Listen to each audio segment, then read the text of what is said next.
Hi hello welcome to post 360. నేను మీ Murali Rapalli. Youth parliament అని ఒకటి ఉంటది. ఎందుకంటే రాబోయే తరాలలో కొత్తగా వచ్చే యువ నాయకులు కూడా కావాలి. వాళ్ళు పార్లమెంట్ లో ఉంటే ఎలా క్వశ్చన్ చేస్తారు, ప్రతిపక్షాలతో ఎలా మాట్లాడతారు అంటూ ఒక ఎక్స్పెరిమెంట్ గా యూత్ పార్లమెంట్ అంటూ ఒకటి రన్ అవుతూ ఉంటుంది. సో ఈ యూత్ పార్లమెంట్ లో చాలా మంది యువకులు వాళ్ళు రాజకీయ నాయకులుగా ఉండి ప్రశ్నిస్తూ, ప్రతిపక్షాలు అధికార పక్షంగా మారి ప్రశ్నిస్తూ సమాధానాలు చెప్పుకుంటూ అక్కడే ఒక స్పీకర్ ఉంటారు, వారితో దీనిపై డిస్కషన్ చేస్తూ ఉంటారు.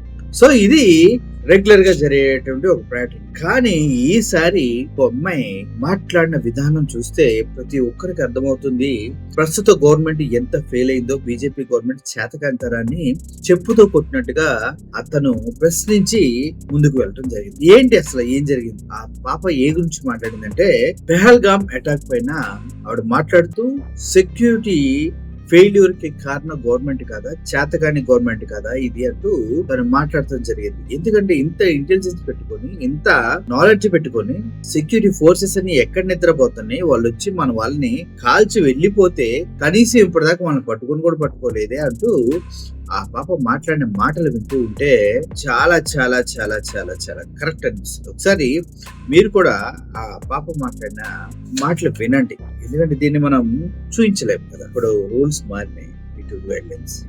आज 140 करोड़ हिंदुस्तानियों की तरफ से मैं सरकार से सिर्फ एक सवाल पूछना चाहती हूँ स्पीकर मैडम कि దేశంలో ఉన్న ప్రజలందరి తరఫున నేను ఒక ప్రశ్న అడగాలనుకుంటున్నాను గవర్నమెంట్ ని అంటూ ప్రతిపక్షంలో ఉండి తను మాట్లాడుతుంది. ఆన్సర్ అది कि 22 अप्रैल को पहलगाम में एक भी सिक्योरिटी पर्सोनल तैनात क्यों नहीं था? పహల్గామ్ దాడి జరిగినప్పుడు పహల్గామ్ లో ఎవరు ఎందుకు లేరు సెక్యూరిటీ వాళ్ళు, చెప్పండి ఆన్సర్ అని అడుగుతుంది. ये सच है, इरादे हमारे विध्वंसक नहीं और अकारण युद्ध के हम प्रशंसक नहीं. अहिंसा के पुजारी हैं पर कह दो इस दुनिया से अहिंसक हैं, कायर नहीं.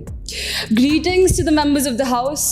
Today I find it quite unfortunate to be standing in a country where after decades of independence there's still a section of people that wake up unsure if they would live to see another day. ఏమంటుందంటే, స్వతంత్రం వచ్చి 75 సంవత్సరాలు దాటిపోయినా కూడా రేపు morning కళ్ళు తెరిచి చూస్తానో లేదో అని భయభ్రాంతులు కలిగినటువంటి దేశంలో బ్రతుకుతున్నాను, ఇదేనా స్వతంత్రం అంటే అంటూ తను ప్రశ్నిస్తూ ఉంది. Where mothers are scared to send their kids to school and where young children open their eyes to the horror of blood-soaked streets instead of playgrounds. పిల్లల్ని స్కూల్ పంపించడానికి భయపడుతూ ఉన్నాం, యంగ్ స్టూడెంట్స్ ని బయటికి పంపించాలంటే భయపడుతున్నాం. Today I want each one of you present here to reflect on the suffering that Kashmir has endured for our nation. From Baramulla in 1947 to Kargil in 1999, from 3 blood-soaked wars to the painful tragedies of Uri, Pulwama and now Pahalgam.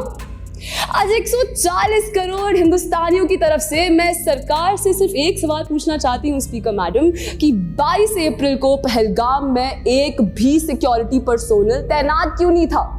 अगर होते तो शायद आज 26 परिवारों ने अपने बेटे, अपने भाई या अपने पति को नहीं खोया होता. Who is accountable for such a massive security lapse in one of the most sensitive regions of the earth? How many more Pahalgams have to happen for our government to realize the worth of Kashmir? To ensure that such instances do not happen to our future generations, today I stand in full support of the 1994 resolution. It has to be re-implemented, it has to be revisited, yes. But trust me, doing that alone is not enough.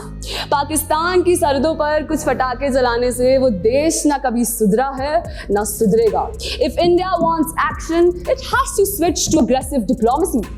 Storm the UN. Demand that country be transferred to the FATF grey list.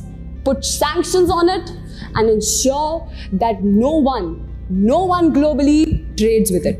పాప అడిగినవే మేము కూడా గతంలో అడిగితే కొంతమంది ఎర్రిపప్పు నాయకులు దేశద్రోహులు ప్రశ్నిస్తున్నారు, సెక్యూరిటీని అంటారా అది ఇదని వాగిన ఎర్రిపప్పులు చాలా మంది ఉన్నారు. కానీ విషయం ఏంటంటే, మిలిటరీ ఫెయిల్ అయింది, బిఎస్ఎఫ్ ఫెయిల్ అయింది, ఇంటెలిజెన్స్ ఫెయిల్ అయింది, అందరూ ఫెయిల్ అయ్యారు, రాజకీయ నాయకులు ఫెయిల్ అయ్యారు. వాళ్ళు వచ్చి 5 రోజులు వారం ఉండి రెక్కి నిర్వహించి మరీ పేర్లు అడిగి మతాలు అడిగి కాల్చి వెళ్ళారని చెప్తున్నారు. నాకు తెలిసి వాళ్ళు వచ్చిన మార్గం వెళ్ళిన మార్గం కూడా పోలీసులకు ఇప్పటి వరకు తెలియదు. అంటే ఎంత దారుణమైన పరిస్థితుల్లో ఇండియా ఉందో అర్థం చేసుకోండి. ఇక్కడేమో మేము అది పీకుతాం ఇది పీకుతాం అది ఇది అనేసి సొల్లు కబుర్లు చెప్తూ ఉంటారు. మోడీ పెహల్గామ్ టూర్ వెళ్ళవలసింది ఎందుకు క్యాన్సిల్ అయింది అనేది ఇప్పటివరకు ఎవరికీ తెలియదు. ఇలా చాలా మనం చూసుకుంటూ పోతే అప్పుడు జరిగిన పరిణామాలు కనుక అనేక రహస్యాలు దాగున్నాయా అనిపిస్తూ ఉంటుంది. బీహార్ ఎలక్షన్స్ ని టార్గెట్ చేసుకుని ఈ విధమైనటువంటి గేమ్ ఆడాడు మోడీ అంటూ కూడా చెప్తూ ఉన్నారు. గతంలో కూడా పెహల్గామ్ కన్నా ముందు ఎన్ని దాడులు జరిగినాయి కూడా అవన్నీ కూడా ఎలక్షన్ ముందే జరిగినాయి. ఆ ఎలక్షన్స్ లో గెలవడం కోసం సర్జికల్ స్ట్రైక్ అని అదని ఇదని సొల్లు కబుర్లు చెప్పి ప్రజల భావోద్వేగాలను రెచ్చగొట్టి ఓట్లు మొత్తం దండుకునే ప్రయత్నం బీజేపీ గవర్నమెంట్ చేస్తూనే ఉంది. ఆ క్రమంలోనే ఇలా చేస్తూ ఉన్నారంటూ ఒక గవర్నర్ బయటకు వచ్చి పుల్వామా అటాక్ లో పెద్ద వ్యక్తుల పాత్రలు ఉన్నాయి, అసలు 400 కేజీల RDX ఎక్కడి నుంచి వచ్చింది అనేది కూడా ఇప్పటి వరకు తెలుసుకోలేకపోయినటువంటి ఈ చెత్త గవర్నమెంట్ అంటూ మాట్లాడటం జరిగింది. 4 నెలల నుంచి మాకు ఒక హెలికాప్టర్ ఇవ్వండి, రోడ్డు మార్గం సేఫ్ కాదని మిలిటరీ వాళ్ళు అడుగుతూ ఉంటే హెలికాప్టర్ ఇస్తామని చెప్పి లాస్ట్ 2 రోజుల ముందు హెలికాప్టర్ ఇవ్వలేమని చెప్పడం, ఆ హెలికాప్టర్ ఇవ్వకపోవడం వల్ల వాళ్ళు రోడ్డు మార్గాన్ని ఎంచుకోవడం, ఆ రోడ్డు మార్గంలోనే వస్తూ ఉండగా అటాక్ జరగడం, అందులో ఉన్నటువంటి సోల్జర్స్ చాలా మంది దారుణంగా చనిపోవడం, దానికి సర్జికల్ స్ట్రైక్ అని అదేదని ఇదని సొల్లు కబుర్లు చెప్పి ప్రజల్ని మోసం చేయటం తప్పించి బీజేపీ గవర్నమెంట్ ఏమీ చేయలేదు. దాని గురించి మాట్లాడుతుంటూ గవర్నర్ గారికి అక్కడ ఉన్నటువంటి వారికి ఇన్స్ట్రక్షన్స్ ఇవ్వడం జరిగిందని కూడా ఆయన చెప్తూ, ఇంత దిక్కుమాలిన ప్రతికూల బతకటం కన్నా కుక్క సాగు అవడం బెస్ట్ ఏమో అనిపించింది నాకు అప్పుడు మాటలు విన్న తర్వాత.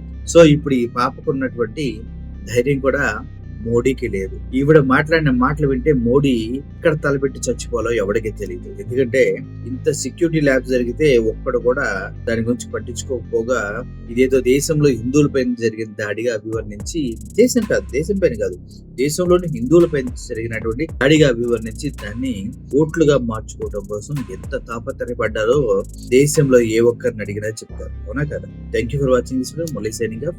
Thank you so much.